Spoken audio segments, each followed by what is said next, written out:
Hey guys, welcome back to the Align Your Health podcast. I love this concept. I'm Dr. Ryan. This is Ashley. And today we're talking about how your health may be bigger than you think it is.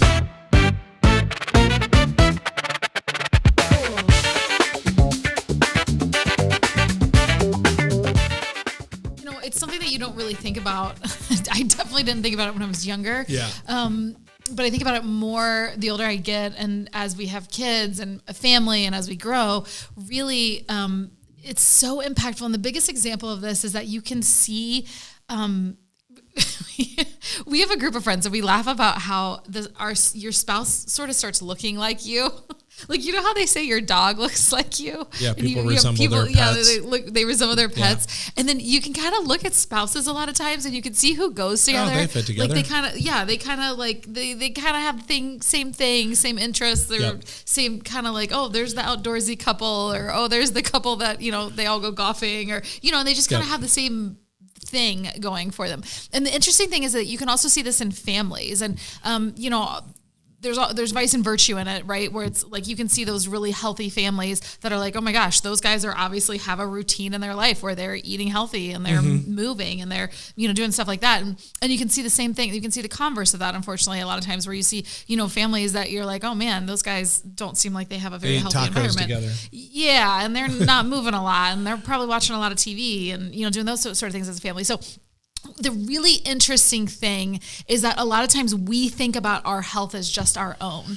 And when you live in a family, when you operate in a family, it's just not true. Your health has way more of a cascading effect than on more people than just yourself. Yeah. And I think sometimes people think they're beholden to their health, like that their health is something that they are subject to, not something that is subject to them. And I think if you just divorce yourself from that original concept that, you know, you're beholden to your health and not that your health is beholden to you. And if you just break that, right, and just, you don't even have to believe it yet, just assume, like, just pretend it's accurate. Pretend that you have the ability to change your health. Then what happens is you start to realize it's bigger than just you, because you actually have a responsibility, because if you do change your health and you can improve it and it can get better, and you can be this expression of something different, your kids see that, your neighbors see it, your friends see it. And we saw this. I remember years ago, I mean, I grew up in a pretty normal family. We ate Kraft macaroni and cheese, you know, we had ramen noodles. We, you know, did normal people things. We ate fast food. But I remember when we decided to shift our health, and we were in our late 20s, early 30s, one of the things we were doing a lot of juicing. We were eating pretty raw. We didn't go vegan. We were still eating animal meat, but we were just trying to eat really clean. And what's funny is friends started to ask us, other people started to juice, the neighborhood, like people started coming and working out with us, and like the influence. And I think the one thing that really stood out to me was I didn't know anybody was paying attention. Yeah. You know what I mean? Because when you were making, let's call it poorer choices, nobody said anything. Right. I mean, they might have said it. They might have went like, hey, did you see Ryan? Looks like he's putting on some weight. They might have said it like behind the scenes. Right. But I didn't know. However, when we started to really change our health, it wasn't just our friends and our families and our neighbors. I remember we had some neighbors on the street that we got pretty close with, and they started juicing and they started working out differently. Funny thing was, and I obviously not going to mention names, but I remember they used to smoke. So this guy would like juice and work out, but then he'd go outside and have a cigarette real quick and then come back in and finish his workout. And over time, I think he broke that habit. But what's funny about that story is his dad actually started like juicing and started doing some things. And he came in and saw me as a patient. And I remember thinking like, I've never met this man in my life. Yeah. But he saw his son's life change, and he saw his son breaking bad habits and not breaking all the bad habits yet. He was still smoking cigarettes, but he saw his son juicing and working out, and he's like, what are you doing? And he started to tell his dad. And then I remember thinking like, that's weird. I had an impact on that. My wife and I changing our nutrition. Now this guy that I don't even know is starting to change his life. So I want to challenge you guys that when you change your health, you change your life, you change your home, you change your family, you change your neighborhood, you change your extended family. BJ Palmer said, you'll never know how far reaching something that you may do, say, or think today and how it could change the lives potentially, he said, of millions of people tomorrow.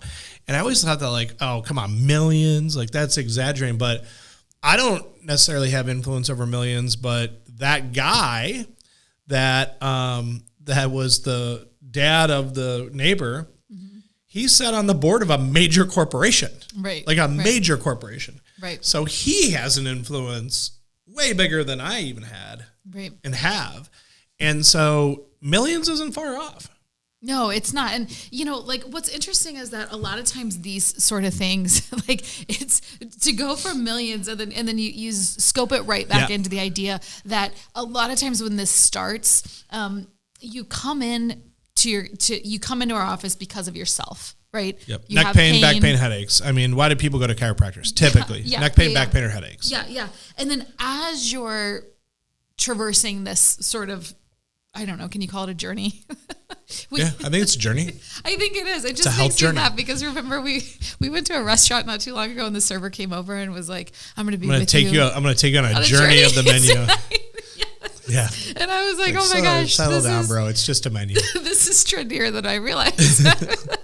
Anyway, so we're going to take you on a journey of chiropractic care. Yeah, right. But as you're going on this, like as you're walking along it, the really interesting thing is that you start to realize something that it's just not about you anymore. And that is a really cool place to be because the improvements that are happening to you, and don't get me wrong here, there's not like a medal that comes in the mail. No. Like, but people say it. Here's what happens is people, they come in, they have headaches and neck pain, right? Their headaches and neck pain start to improve.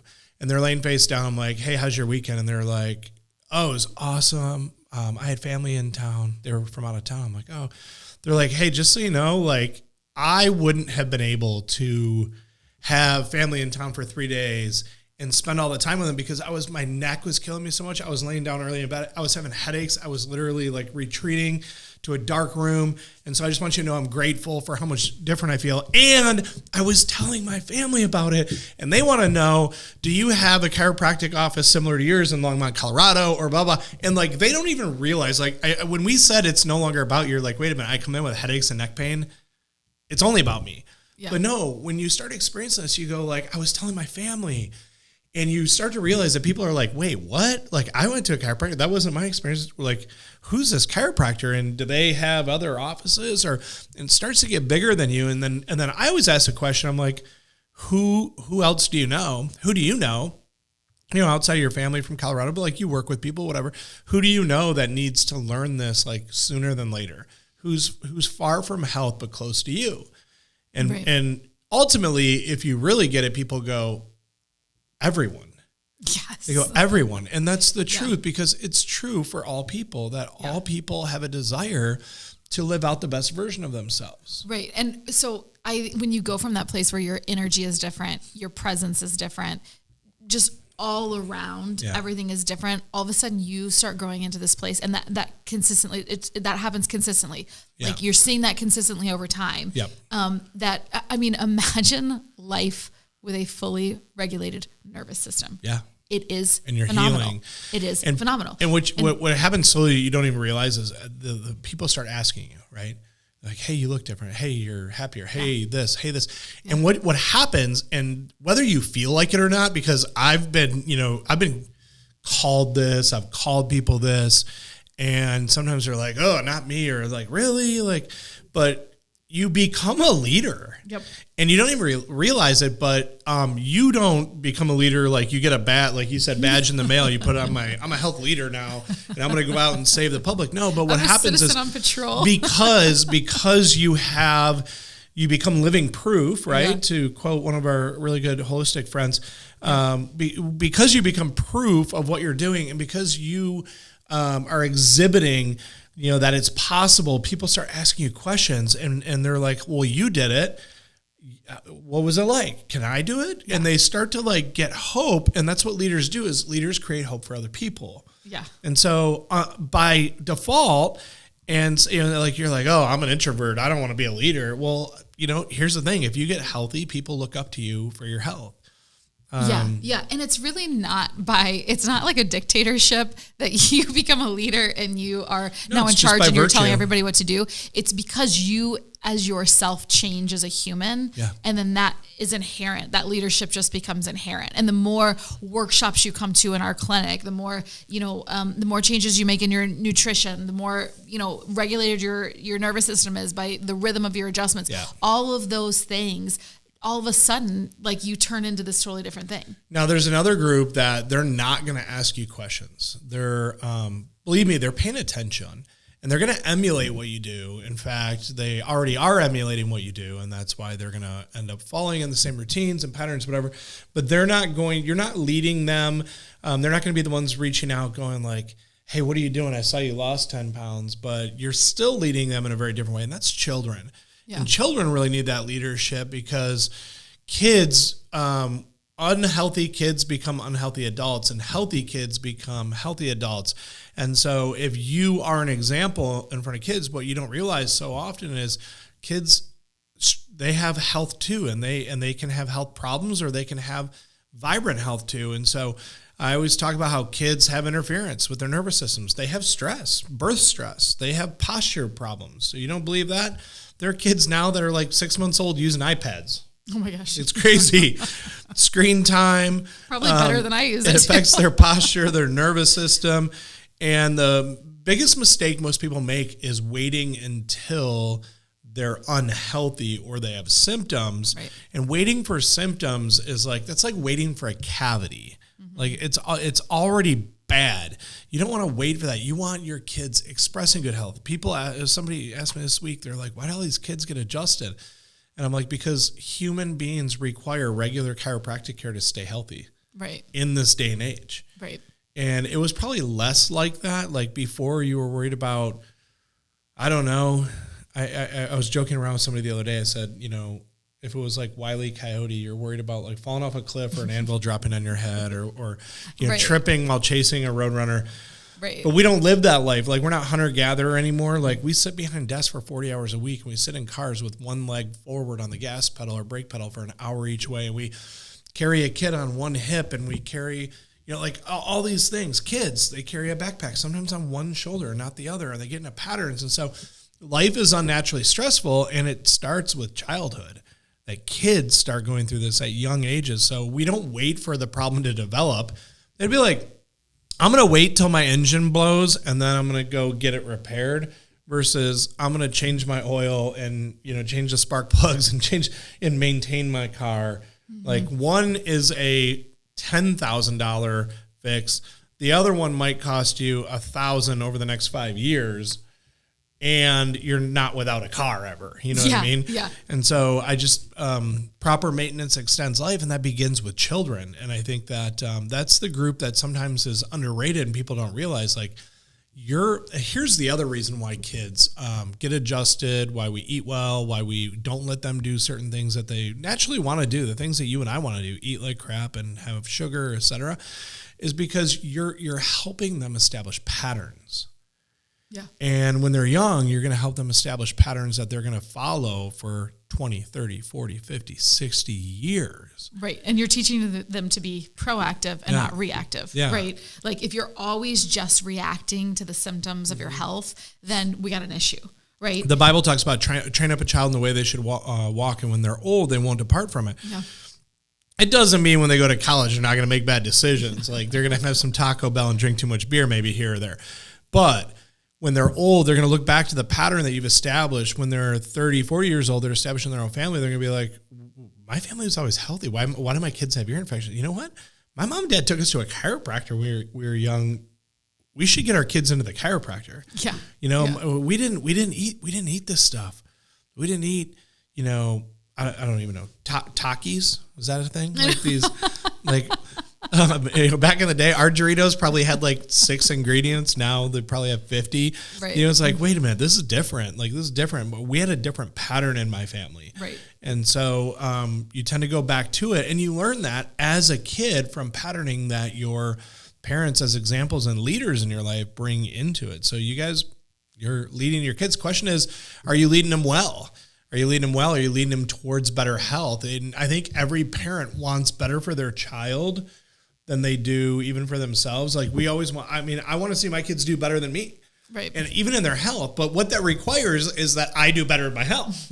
Like my kids aren't going to do better than me if I'm doing worse and getting worse every year, as an example. Right. Right. No, absolutely. And, like it's the funny thing about identity is that once you have that rhythm, right, where that proactive rhythm, where you're a proactive person, you're not a reactive person, where you have this, you've influenced the culture around you, your family, your friends, all of a sudden you start showing up at places and you're, like you're going to a potluck and everybody's bringing sides and you're all getting together at a friend's house. And then you look around and you're like, wait a second, we're all kind of eating the same. Yeah. Which is really interesting. It's a really cool place to be, right? You're like, we're always kind of this, like, because it goes both ways. You can go to a party if you're unhealthy. You're like, we all kind of look alike. We're all kind of the same shape, same size. Oh wait, we're eating the same stuff. This makes sense. We make the same jokes about not wanting to work out, or it's the opposite, where you go on vacation and your friends, you're like, I'm gonna. This happened to me just recently. I was at a chiropractic seminar, and the person goes, excuse me, sir, can I take your order? And I said, yeah, I'm going to do, they had a bison burger. I'm going to do the bison burger. Is there any chance I can get that without the bun? And instead of fries, can I do a side salad? And they go, yeah. And then two of my buddies they put down their menus and they go, I'll do that. It was like 4X the order, because it was like, once you get in that pattern, people are like, oh, that's a good decision. And you start influencing the people around you and are influenced by the people around you. And so it's happening whether you like it or not. What was it? Jim Rohn, right? Oh yeah. Jim Rohn said, you're the average of the 5 people that you spend the most time with. And so, look like that, like just write down who are the 5 people, when it comes to marriage, write down the 5 people that you spend the most time with, and you're probably the average of their marriages. If you look at the people you spend the most time with and you write down, look at their, look at their body composition, look at their, like anything, look at their finances. Like you're probably kind of somewhere in there. And so you want to be real, this is something we teach our kids all the time. You want to be really careful of who and what you spend your time doing, who you spend it with and what you spend your time doing. And then the other thing is you want to bring up the average. Right. Like you as that leader influencer have this opportunity to be, you're one of someone's 5 and you want to be up here bringing up the average of the 5. And, everything starts to rise. But over time, it's interesting. You start off, you're making these choices as like, I'm going to try to get healthier. I'm going to try to eat better. I'm going to start seeing a chiropractor. I'm going to start going to the gym. But what happens is your actions actually begin to change the way you think. And the way you think starts to change really who you are until that becomes just who you are now. And so if someone, takes a look at you, they're like, oh, the Berlins are healthy or whatever that looks like. It just becomes a new identity. And I think that's the thing is when you're walking in an identity. So the patients that come into our office that they're barely out of headaches, they've lost 2 pounds. They have 100 to lose. They've lost 2, whatever. When they start telling people are probably like, oh, great. All right, we'll see you in 5 months. Like we have a friend in business who has a 6-month rule. He doesn't change anything that anybody tells him about. He lets you do it for 6 months. And if you're still doing it, it's working, then he'll consider it. Right. But what's interesting is when you become this identity, when it shifts and when you are healthier and when you're feeling better and you're healing better and you've gotten off the medication and you're losing weight and you're exercising regularly and people are looking and they're like, whoa, the reason you become an authority in this is because you are now a totally different person. You're a new identity. Yeah. And that identity is what people see. And identity, write this one down. You guys ready? Like write this down. Identity carries authority. Yeah. And your identity is either carrying little to no authority or your identity is carrying lots of authority. We had a knockdown drag out the other night. My son said something about living by a better, or you could be a better example. I was like, like the worst thing you could ever say. Right. Because I want to be a great example to my children. And I want him to go, my dad set a great example. But what really hurt was if he thinks it was a poor example, later he came up to me and said, I'm sorry, I only said that because I knew it would bother you. But the reality was, what really bothered me is I felt like if he really thought that, then you lose your authority. Right. You lose your ability to influence. And I have lived enough life that I know I still have influence over this kid and wisdom to impart and things that I can help him avoid. And so I don't want to lose authority. So what I want to challenge you guys with is when you step into this, into your habits, you're not just making new habits. You're not just losing weight. You're not just, changing your skin suit or even your metabolism. You are creating a new identity, and with that new identity comes new authority, and with that new authority comes new territory. Yeah. And territory is the thing. And I think especially as believers, this should resonate because we are called to go take territory. Take it from who? The enemy. Right. The enemy doesn't have to be Satan, although it is all Satan.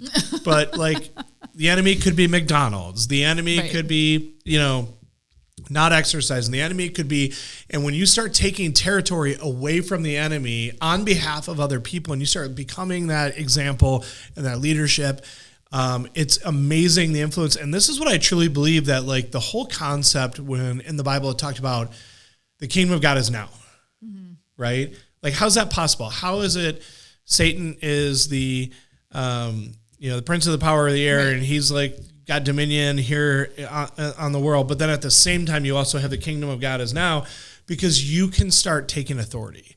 And we take authority through transformation that happens from, number one, transform our thoughts. Number two, our actions. Actions create a new identity. The new identity creates, what was the word I used? Authority. Authority then gives you territory. Right. And that territory is the kingdom being built one thing at a time. Right. And listen, health is so foundational to this. It is so foundational to it, because when you're at a place where you're operating at, 30% of your capacity, 50% of your capacity, even 70% of your capacity, then there's this whole chunk that's getting left on the table. For sure. And there's this whole, fulfillment of just who you are as a human being. And those days where you have to go sit into a dark room or times where you're, sitting this one out because you can't go walk with your family and go, see, we've had patients before who couldn't walk the Ark encounter, with their family, and they had to go sit, and then the family just comes back and tells them about it. Like, these moments in life that you're not engaging with because your health isn't there. Yeah. Like, that is the stuff that we're talking about not leaving. Yeah. And at its worst, you're literally not there. Like, you could expire, anyway. And sometimes you're there, but you're not cognitively there, right? Like, sometimes you're there, but you're not fully present. The other side of this too is like when you start to share this with other people, and I think some people sometimes don't tell other people things because they don't want to come off as they're being pushy or trying to like influence them or sell them, or maybe be nosy, or like, it would be easy to look around, and give people advice on things that unsolicited advice, just walking down the street, like buying them parenting books, like anybody ever had like a family member, like a mother-in-law or something, buy like a parenting book for you? What is the thing now though that everybody, all the memes online are like when the older generation sends you articles, like that's the new like. It's not even articles anymore. Now it's TikTok reels and Facebook videos. If your dad or mom are sending you Facebook videos, chances are I'm gonna be a better parent. It's unsolicited advice. And it's funny. My dad was sending me some on it had to do with sunscreen and how sunscreen's toxic and it blocks vitamin D. I'm like, Dad, I've been teaching this for like 35 years, right? Like, this is not new. He's like, oh, you already knew that? Well, I figured you already. I'm like, yeah, I love it. Like, I love it. You need to come to one of my classes. I don't need your 2-minute video. Like, I love you. But it's just so funny. But yes, that's the new version of it. Dad, I love you, by the way. And thanks for the video. But we're at that place where when we talk about this, it's about influencing each other. And here's the weird thing is a lot of times we don't want to like say anything because we don't want to be like, I don't want to be pushy. I don't want to be like, in my practice, like, I don't want to come off salesy. Mm-hmm. And I'm like, if I don't speak up and if I don't sell people. Have any of you guys ever met a salesman who just did a great job and you felt like the person was like just trying to help you? Like, that's that's what sales should be. And so when we get into this whole like selling people on the idea of better health, it's giving them the hope for a future that they don't see for themselves, and then walking them through, here's what it looks like to do that. And everything comes with a cost, whether it's time or, just giving up things you currently make you feel good that aren't good for you. But we get in this place. And so the one thing is I want you to know that as you step into this place, you by nature are going to become an influencer. And the cool thing about this next generation is that's all they want. That's all they want. They want to be influencers. Yeah. I mean, they don't want real jobs. They just want to be influencers. You know what? I want them to be influencers. I want them to realize that every job that you could possibly have, you can be an influencer. Yeah. And that the only way that you can be an influencer, like there's the whole idea now of like the straw man influencer, right? The fake influencer, the one who has never actually done it. Right. You get the, what is the Man in the Arena by, was it Theodore Roosevelt? Yeah. The Man in the Arena, like it's the person who's in the arena whose face has been covered in dust and blood and sweat and has been marred by other things. Like it's not the critic. Like anybody can fake it, but you actually have to do it in order to become an authority. And if you do, then you are an influencer. And if you are an influencer, the crazy thing is like the world's yours at that point. And when it comes to your health, you want that because you want your family and your friends and your neighbors to listen to you. Again, unsolicited advice, but it's not unsolicited at this point. They're actually coming to you because you have become an authority in this area, and you have this territory now, and they want a piece of it. Yeah. And I love that. And I love, and we start off by saying it's not about you. Right. And one of the most started off with neck pain. Yeah, it started out with neck pain, and now we're changing millions of lives. And the interesting thing about this too is that when you talk about coming from a place where you've transformed your whole life. Yeah. When I owned my gym, I had a whole lineup of coaches, right?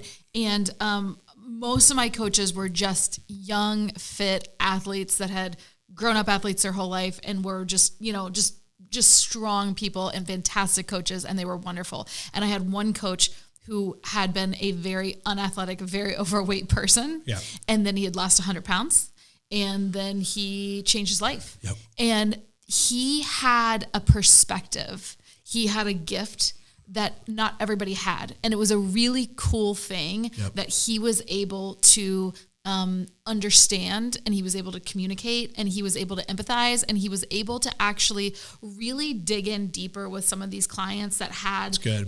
If you are staring down, looking over the edge of a cliff of, I got to lose 100 pounds, that can be very, very daunting at time. And how do you do it? Just totally forthcoming. He was working his second job at McDonald's. Right.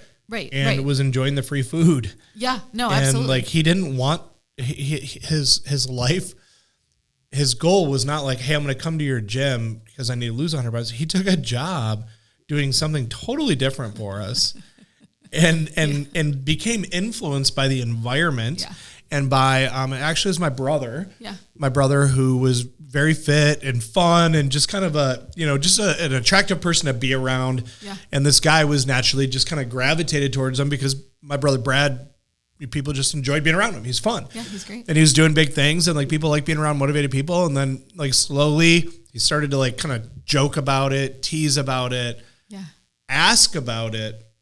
And then eventually Brad's just like, dude, why don't you just come start working out with me? Yeah.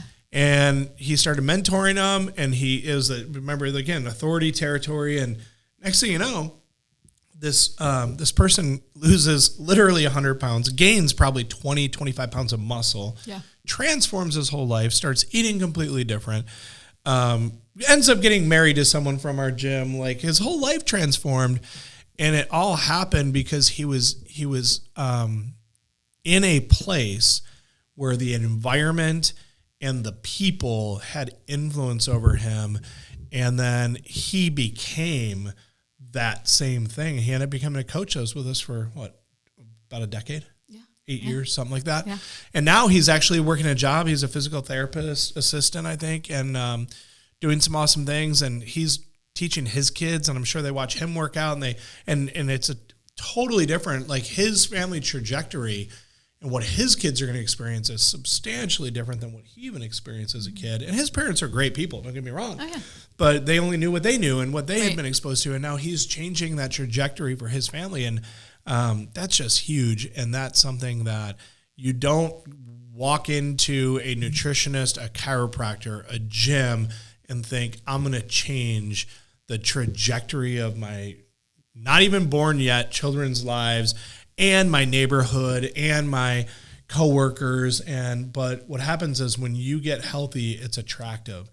And I think God really wants us to be healthy in all areas. Your healthy marriage is attractive. Your healthy finances are attractive. Your healthy weight is attractive. Your healthy, everything. It's attractive. You ever get in somebody's car who takes really good care of their car? Yeah. And you're like, don't how get do in my you car. do this? Yeah. Like, how do you do this in your car? Yeah. It's attractive because you get in, you're like, man, I feel like I'm in a limousine right now. Yeah.